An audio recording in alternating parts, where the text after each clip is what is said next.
Yeah. You're now tuned in, the Cyber Lounge. Welcome to the Cyber Lounge, where the real ones gather round. In an Indigo, break it down. We hold it down, we hold it down. Welcome to the Cyber Lounge. Future talk, city sound. Every story, every round. We break it down, we break it down. Indigo here. And you're inside the Cyber Lounge. How much is a 14-year-old's life worth to a jury?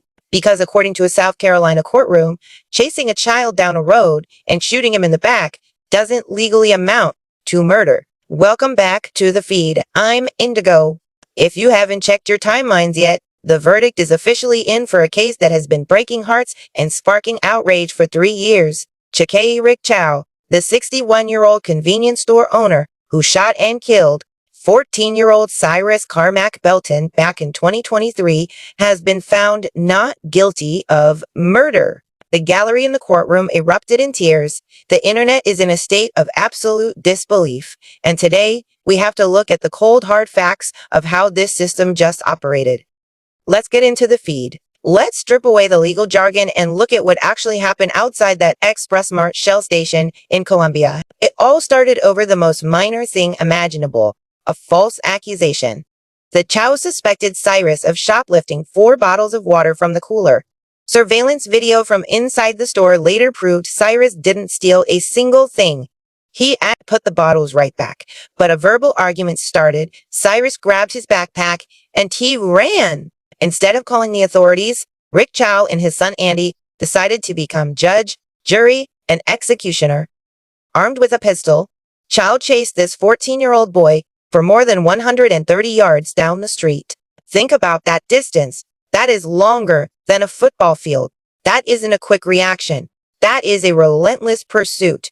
The Richland County prosecutor, Byron Gibson, literally stood before the jury, placed a single bottle of water on the table, and said that Chow, at the end of the day, believed that a human is not more than that. So, how did the defense pull off an acquittal? Gumper, they leaned heavily into the presence of a weapon. It was acknowledged during the trial that Cyrus did have a loaded semi-automatic pistol on him. The defense claimed that during the chase, Cyrus turned and pointed the gun at Chow's son, forcing Rick Chow to make a split-second decision to protect his family. But here is where the community is struggling to make the math make sense. The prosecution argued that the gun fell out of Cyrus's clothes during the chase, and he never threatened anyone with it. Multiple eyewitnesses testified they saw nothing in the boy's hands and that he looked completely terrified and panicked as he ran. More importantly, the county medical examiner confirmed that Cyrus was shot directly in his right lower back. The wound was entirely consistent with someone running away for their life, not someone standing their ground in a shootout. Yet, the jury chose to believe the store owner.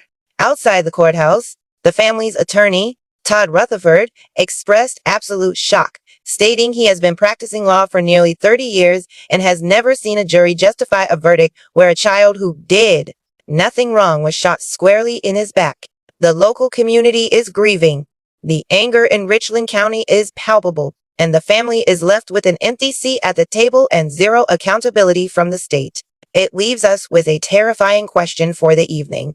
If running away from a false accusation with your back turned is enough to justify a fatal gunshot wound, what does protection actually mean in America? I want to hear from the lounge on this one. How do you feel about this verdict, and what does this mean for the safety of our youth on the streets? Drop your thoughts, your prayers, and your commentary below. If you want to keep following these deep dive breakdowns on real cultural issues, make sure you hit that subscribe button, smash the like, and keep your notifications on. I'm Indigo. Thanks for stepping into the Cyber Lounge. Keep your eyes open and stay grounded.